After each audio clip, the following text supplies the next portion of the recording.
पहला कुरिन्थियों और उसका दूसरा बाब, उसकी पहली 2 आयत को हम तिलावत करेंगे और ध्यान से सुने। और जिनके पास बाइबल है वो बाइबल मुकद्दस को खोलें। अगर नहीं है तो आजकल मोबाइल के अंदर डिजिटल बाइबल्स भी लोगों के पास हैं, आप एप्लीकेशन के थ्रू भी हमारे साथ इस हवाले को पढ़ सकते हैं। आइए देखें पाक कलाम में से। खुदा के कलाम मुकद्दस में रकम है, और ए भाइयों, जब मैं तुम्हारे पास आया और तुम्हें खुदा के भेद की मुनादी करने लगा, तो आला दर्जा की तकरीर, आला दर्जा की तकरीर या हिकमत के साथ नहीं आया, क्योंकि मैंने ये इरादा कर लिया था कि तुम्हारे दरमियान यीशु मसीह बल्कि मसीह मसलूब के सिवा और कुछ ना जानूंगा। पाक कलाम के पढ़े सुने समझे और कबूल किए जाने पर खुदावंद की बरकत। सब कहे आमीन। मसीह मसलूब, हमारा खुदावंद यीशु मसीह मसलूब है। वो इसलिए मसीह है क्योंकि वो मसलूब हुआ है। इब्रानियों के खत का मुसन्निफ कहता है कि वो गुनाहों को धोकर किबरिया की दाहिनी तरफ जा बैठा है। हालेलुया। उसने अपने आप को इतना पस्त किया, उसने अपने आप को खाली किया, उसने खादम की सूरत इख्तियार की, फिर खुदा ने भी उसे बहुत सरबुलंद किया। कितना किया? कितना के? वो इतना बहुत सरबुलंद हुआ कि वो बाप यानी खुदा कादर मुतलक की दानी तरफ जा बैठा है, जहां पर कोई और नहीं बैठा। हालेलुया। यस, इतना सरबुलंद हुआ वो कि वो खुदा बाप की दाहिनी तरफ जा बैठा। मसीह मसलूब और खुशखबरी, गुड न्यूज, यह आज का मौजू है। नोट फरमा लें, मसीह मसलूब और खुशखबरी। और ये हैरानी की बात है कि मसीह मसलूब के साथ खुशखबरी कैसे जुड़ सकती है। लेकिन आज इस पैगाम में हम इस बात को सीखेंगे कि मसीह मसलूब के साथ खुशखबरी जुड़ी हुई है।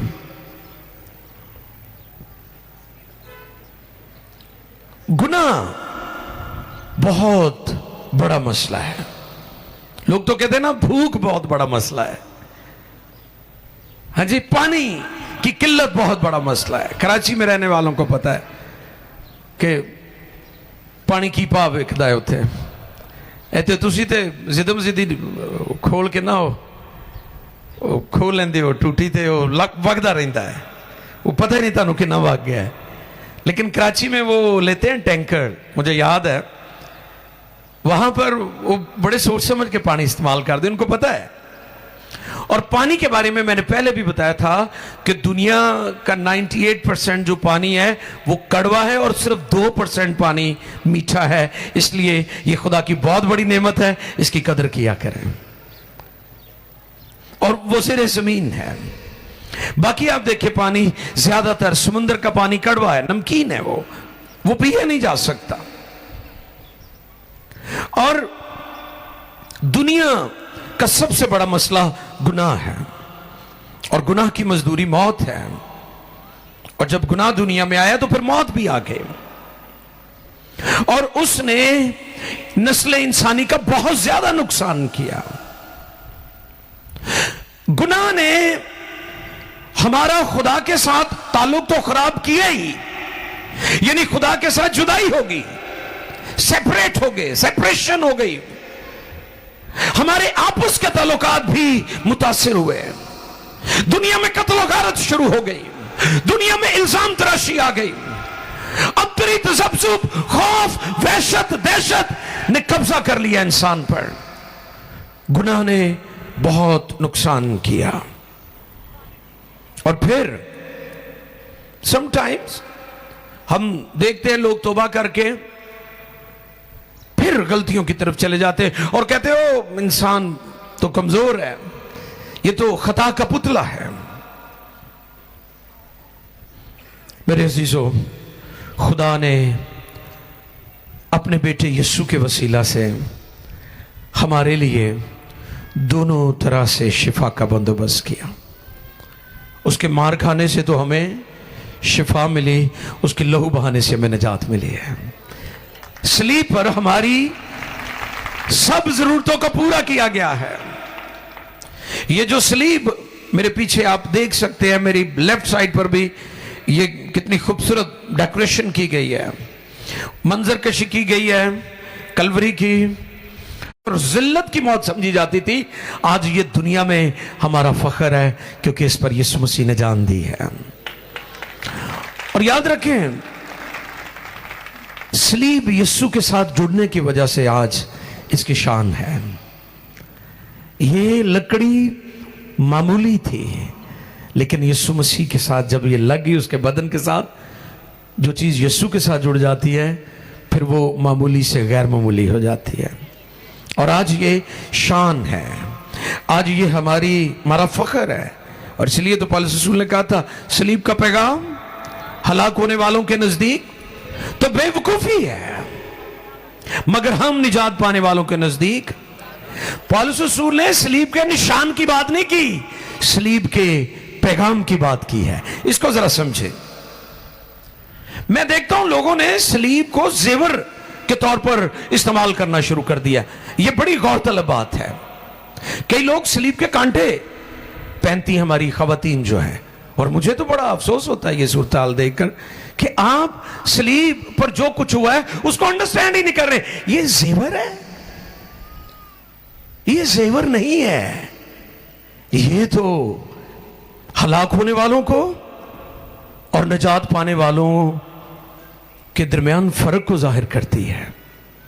क्योंकि जब पौलुस ने कुरिन्थुस में यूनान के इलाके में जाकर सलीब का पैगाम दिया, वो कहते थे ये बेवकूफी है, ये नादानी है। आप क्यों कर कहते हैं कि सलीब का पैगाम जो है वो इंसान को बचाता है? पौलुस रसूल को कुरिन्थुस में इसके लिए मुनाजरा करना पड़ा, डिबेट करनी पड़ी वहां पर।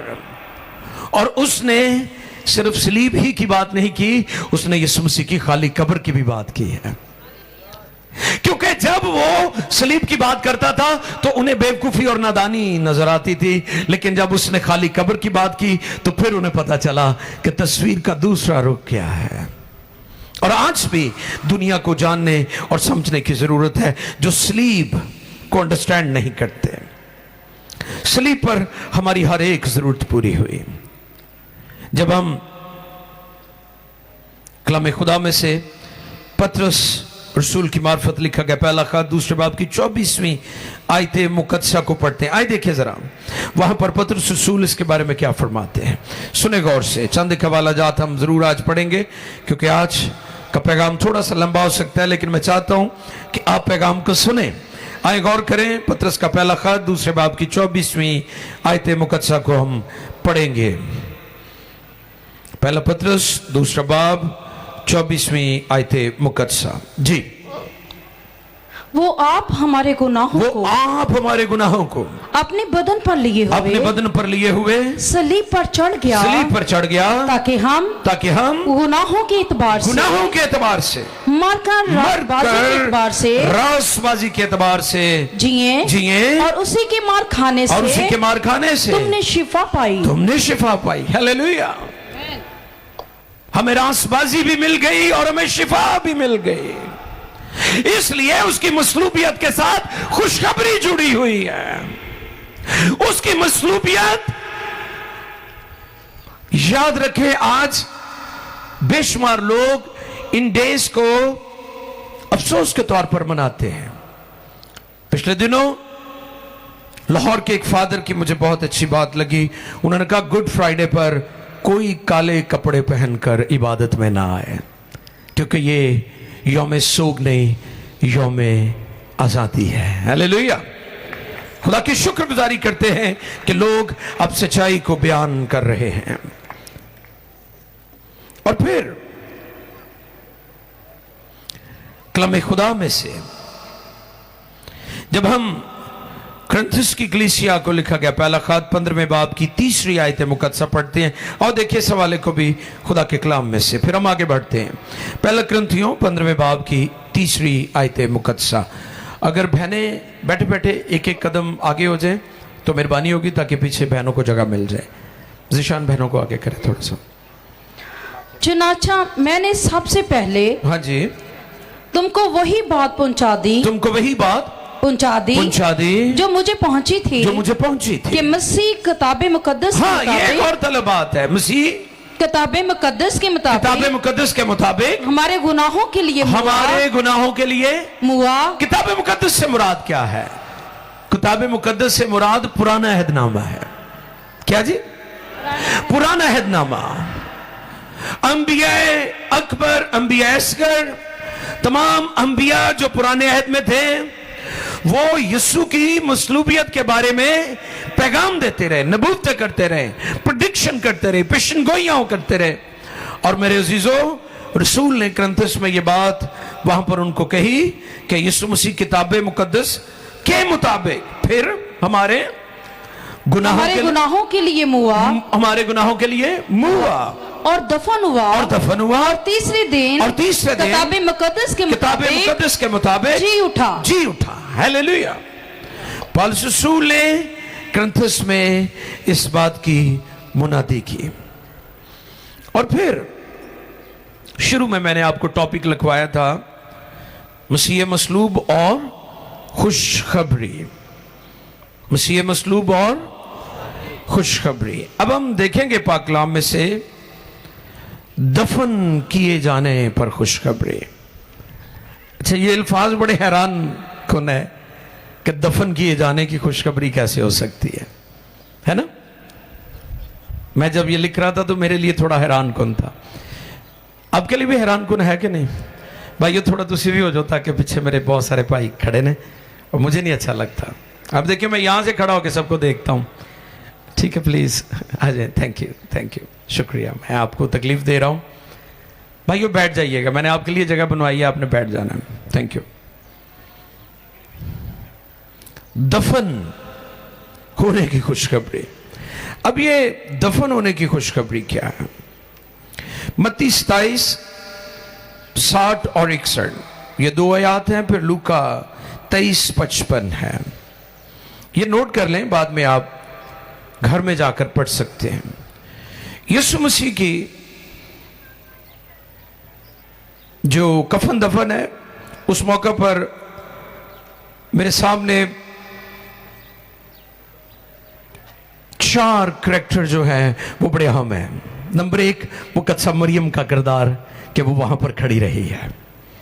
हालेलुया। कल भी हमने गुड फ्राइडे को भी मुकद्दसा मरियम के बारे में मैंने उनकी अजमत को बयान किया था कि मुकद्दसा मरियम वहां पर खड़ी रही हैं। ये मुश्किल वक्त था।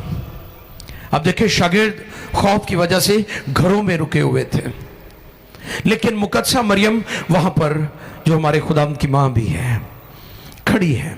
फिर एक और मरियम मगदलीनी। आपको मैंने बताया था कि मरियम मगदलीनी ने डिलीवरेंस का उसे एक्सपीरियंस था। उसे यीशु के कदमों में बैठकर कलाम सुनने का एक्सपीरियंस था। उसे यीशु मसीह का मुर्दों में से जिंदा होने का कोई एक्सपीरियंस नहीं था।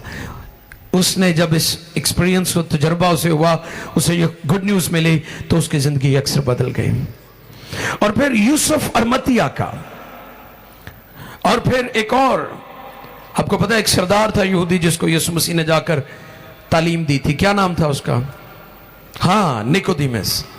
वहां पर ये लोग हैं जो यीशु मसीह के कफन दफन का इंतजाम इन्होंने किया है। और दफन होने की गुड न्यूज कैसे हो सकती है?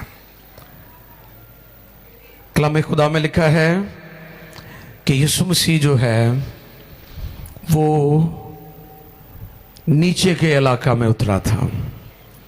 और फिर उसने क्या किया? वहां पर जाकर उसने कैदी रूह में मुनादी की जाकर। क्या कीजिए? ये दफन की जो खुशखबरी है, दफन होने की, आप जरा गौर करें। दुनिया में कहीं नहीं आप सुनेंगे जी दफन होने की खुशखबरी। लेकिन यीशु मसीह जब मसलूब हुआ, और याद रखे कलाम में लिखा है, ऐ आसमानों खुशी मनाओ। और फिर जब यीशु मसीह की पैदाइश होती है तो फरिश्ते उन्हें पैगाम देते, आलम बाला पर खुदा की तमजीद, और जमीन पर जिन आदमियों से वो राजी सुलह, यानी आसमान वालों के लिए भी गुड न्यूज, जमीन वालों के लिए भी गुड न्यूज। लेकिन जब वो दफन हुआ तो जमीन के नीचे वालों के लिए भी गुड न्यूज थी। इसलिए दफन की गुड न्यूज, खुशखबरी हैरान कौन है दुनिया में। उसने आसमानों को भी खुशखबरी दी, उसने जमीन वालों को भी खुशखबरी दी, और जो जमीन के नीचे थे उनके लिए भी गुड न्यूज थी। इसलिए आज का जो मौजू है मसीह मसलूब और खुशखबरी, दफन होने की खुशखबरी।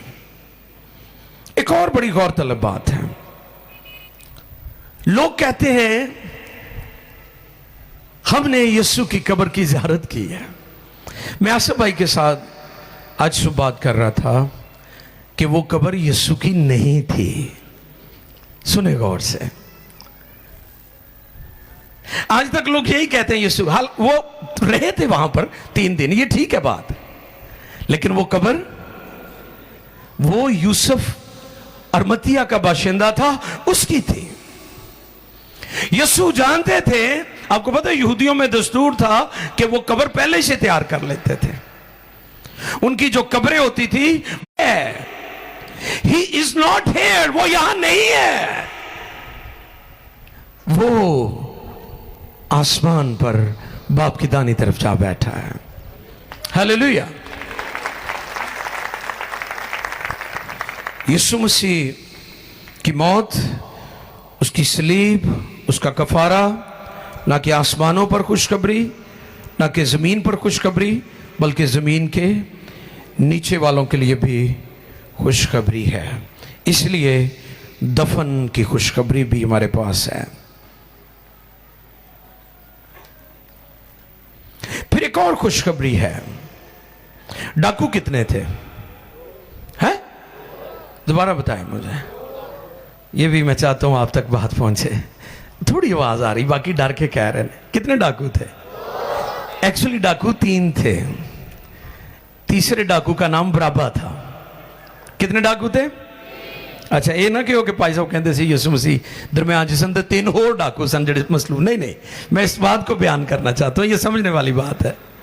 जब यीशु मसीह ने जान दी, तो आपको पता है यीशु मसीह को तो उन्होंने जुमेरात को पकड़ा है, और यहूदियों में रात के वक्त कभी अदालत नहीं लगती, और आज के दिन तक ये बात यहूदियों के लिए शर्मिंदगी का बाइस है कि उन्होंने यीशु का मुकदमा रात के वक्त सुनाया था। यीशु को रात के वक्त सजा सुनाई थी। डाकू 3 थे। 2 डाकू, एक यीशु की दाईं तरफ और दूसरा बाएं तरफ, और तीसरे डाकू का नाम क्या था? बराबा। दर हकीकत इन 3 डाकुओं को सजाए मौत हुई थी, इनको मसलूब किया जाना था। लेकिन फिर बीच में मजहबी लोगों ने यीशु मसीह को अपनी मकारी और फ्रेब और सारी चालाकी के साथ जो कुछ भी उन्होंने किया पकड़कर वो हाथ में वक्त के पास ले आए। और आपको पता, पिलातुस ने बड़ी कोशिश की कि यीशु मसीह को छोड़ दिया जाए, क्योंकि उसने देखा कि यह शख्स तो लाखता है, इसमें कोई गलती नहीं है। फिर उसके ज़हन में एक बात आई कि ईद के मौका पर, चूंकि उसके पास ये पावर थी, अथॉरिटी थी, कि ईद के मौका पर किसी एक सजा याफ्ता मुजरम को छोड़ दिया जाता है। तो उसने सोचा चले इस तरीके से मैं लोगों को कायल करने की कोशिश करता हूं कि ये यीशु को छोड़ दें। उसने अनाउंस किया कि ईद के मौका पर एक मुजरम को छोड़ा जाता है, तुम किसे चाहते हो कि मैं छोड़ दूं? क्योंकि उसके दिल में था कि ये कहेंगे ठीक है यीशु को छोड़ दो। लोगों ने क्या कहा? बराबा को छोड़ दो, यीशु को सलीब दो। और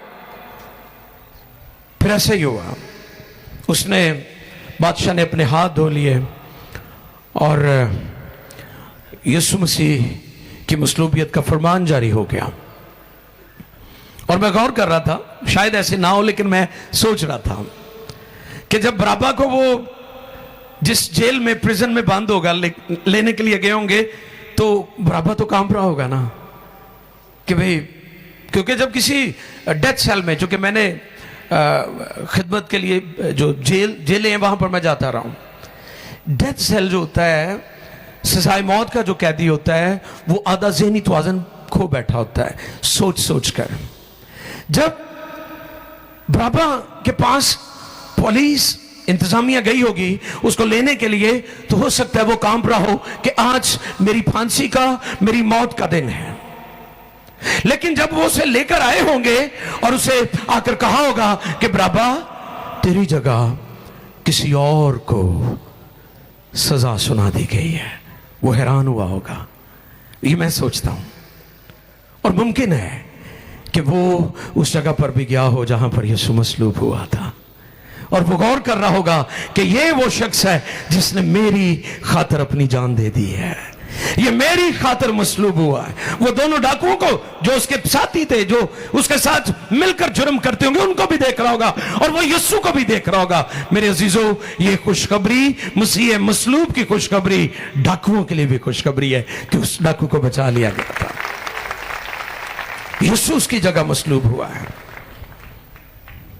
बराबा को गुड न्यूज मिली यीशु की मसलूबियत से।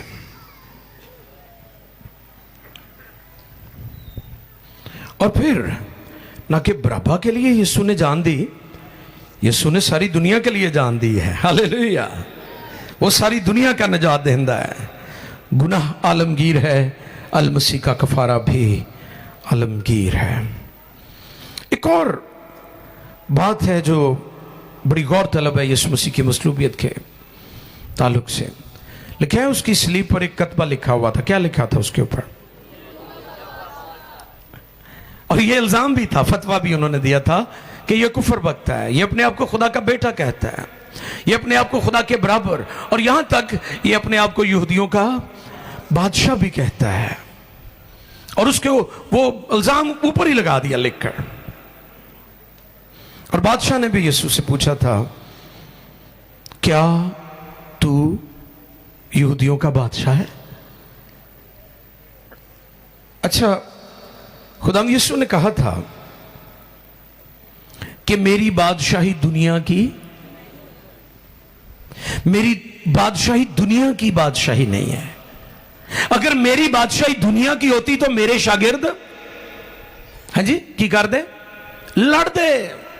जिवें आजकल बादशाहियां तो लड़न दे ने। खुदाम यीशु ने कहा, अगर मेरी बादशाही दुनिया की होती तो मेरे शागिर्द लड़ते। मेरी बादशाही दुनिया की नहीं है। और हैरानी की बात है कि पिलातुस ने उससे ये नहीं पूछा फिर किथे दिया तेरी बादशाही, अगर दुनिया की नहीं तो फिर तेरी बादशाही कहां की है? और जब हम स्लीब, यीशु मसीह की स्लीब की दोनों अतराफ में जो डाकू मसलूब किए गए थे, उनका जो मुकालमा था यीशु मसीह के साथ, उसको सुनते हैं तो एक डाकू तो यीशु मसीह पर लान तान कर रहा है, तंज कर रहा है, ब्लास्फेमी कर रहा है, और वो कहता है कि अगर तू खुदा का बेटा है खुद भी बच और हमें स्लीब से नीचे उतर के दिखा। स्लीब दे नीचे उतरन ली वो आया ही नहीं, स्लीब ते चढ़न ली वो आया से। उसने कहा जब तक मैं मसलूब ना हो जाऊं तब तक बेकरार रहूंगा, मेरी जान बेकरार रहेगी। लेकिन एक और डाकू था। वो डाकू क्या कहता है? उसे झिड़कता है कि हमारी सजा तो वाजिबी है, लेकिन ये शख्स मासूम है, लाखता है। उसने यीशु को क्या कहा था? जब तू, शाबाश शाबाश, जब तू अपनी बादशाही में आए। वाह, मैं हैरान हो रहा था कि पिलातुस नहीं समझ आई यीशु दी बादशाही केड़ी है, डाकू ਨੂੰ समझ आ गई कि यीशु मसीह दी बादशाही केड़ी है। उसने कहा जब तू अपनी बादशाही में आए तो मुझे, और उसने क्या कहा? तू आज ही मेरे साथ। अच्छा, कई कहते जी यीशु मसीह तो नीचे चला गया था, फिर वो फिरदौस में वो आज ही किवें चला गया? अक्सर ये जो मुअतरज़ हैं वो इस तरह के एतराज़ात करते हैं। मैं जब ये पढ़ रहा था तो फिर पौलुस रसूल का मेरे सामने वो वाक्य आ गया जहां पर वो कहते हैं कि मैं यकायक तीसरे आसमान पर उठा लिया गया। पौलुस रसूल क्या कहते हैं? हाँ मैं तेन बाइबल पढ़ा के छड़ांगा, वैसे नहीं इसमें तुम बनाओगे, तो ये पढ़ने पैनी है तेन बाइबल। क्या कहते हैं पौलुस रसूल? मैं यकायक तीसरे, शाबाश, मैं यकायक, वो कहते हैं यकायक फौरन। पौलुस रसूल यीशु का खादिम है, वो आसमान ते यकायक पहुंच गया ते डाकू नु फिरदौस भेजन च केड़ा टाइम लगना सी यीशु मसीह नूं। हालेलुया। वो कहता मैं यकायक तीसरे आसमान पर पहुंच गया, खुदा के फिरदौस में, खुदा के फिरदौस में। और सुने, खुदा ने यीशु ने इस डाकू से कहा तू आज ही मेरे साथ फिरदौस में होगा। यीशु फिरदौस का मालिक और बादशाह है। यीशु मसीह फिरदौस का मालिक है, फिरदौस का बादशाह है। और फिर चौथी और आखिरी खुशखबरी, जब हम मत्ती रसूल की मार्फत 25वां बाब 31वीं आयत से 35वीं आयत मुकद्दसा तक पढ़ते हैं तो एक और खुशखबरी है, हमें उसके लिए भी तैयारी करने की जरूरत है। आओ देखें, मत्ती 25वें बाब की 31वीं आयत से 35वीं आयत मुकद्दसा तक हम पढ़ेंगे। और फिर एक और हवाला है दूसरा ग्रंथियों 5वें बाब की 10वीं आयत मुकद्दसा। खुदा के कलाम में से हम देखते हैं, जब इब्ने आदम अपने जलाल में आएगा, और सब फरिश्ते उसके साथ आएंगे, तब वो अपने जलाल के तख्त पर बैठेगा। ये बड़ी, रुके यहाँ पर, मैं यहाँ पर लोगों को दुरुस्त करना चाहता हूं जो यीशु मसीह के दुनिया में दोबारा आने को गलत पेश कर रहे हैं। बहुत सारी कौमें यीशु मसीह के दोबारा आने का गलत तासुर दे रही हैं कि यीशु मसीह आएंगे, वो अपने नजरियात पेश करते हैं, लेकिन दुनिया को बाइबल जो कुछ कहती है उसको जानने की जरूरत है। बाइबल क्या कहती है? तब वो अपने जलाल के तख्त पर बैठेगा। हाँ, यीशु मसीह आएगा तब वो अपने जलाल के तख्त पर बैठेगा। क्यों तख्त पर बैठेगा? क्योंकि वो बादशाह है, आमीन।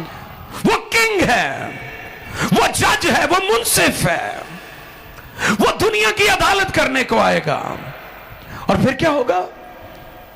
पढ़ते जाए। और सब कौमें उसके सामने जमा की जाएंगी, सब कौमें, दुनिया कौमें उसके सामने जमा की जाएंगी। ये वो पिक्चर है जो बाइबल हमें बताती है। और वो एक को दूसरे से जुदा करेगा, एक को दूसरे से जुदा करेगा, जैसे चरवाहा भेड़ों को बकरियों से जुदा करता है जी, और भेड़ों को अपने दाहिने और बकरियों को बाएं खड़ा करेगा। उस वक्त बादशाह अपने दाहिने वालों से कहेगा जी, आओ मेरे बाप के मुबारक लोगो, आओ मेरे बाप के मुबारक लोगो, जो बादशाही बनाए आलम से तुम्हारे लिए तैयार की गई है, तुम्हारे लिए तैयार की गई है। मेरास में लो, उसे मेरास में ले लो, क्योंकि मैं भूखा था, तुमने मुझे खाना खिलाया, मैं प्यासा था, तुमने मुझे पानी पिलाया। 35 आज तक पढ़ दीजिएगा जी। हो गया अभी, ओके। मैं परदेसी था, तुमने मुझे अपने घर में उतारा। मेरे अजीजों, ये भी गुड न्यूज है, ये भी खुशखबरी है कि यीशु मसीह दोबारा दुनिया में आ रहा है, दुनिया और कौमों की अदालत करने के लिए। और फिर जब दूसरा ग्रंथियों 5वें बाब की 10वीं आयत मुकद्दसा पढ़ते हैं तो वहां पर लिखे, क्योंकि जरूर है कि मसीह जरूर है कि मसीह के तख्ते अदालत के सामने जाकर हम सबका हाल जाहिर किया जाए, ताकि हर शख्स अपने उन कामों का बदला पाए जो उसने बदन के वसीला से किए हो, खा भले हो खा बुरे।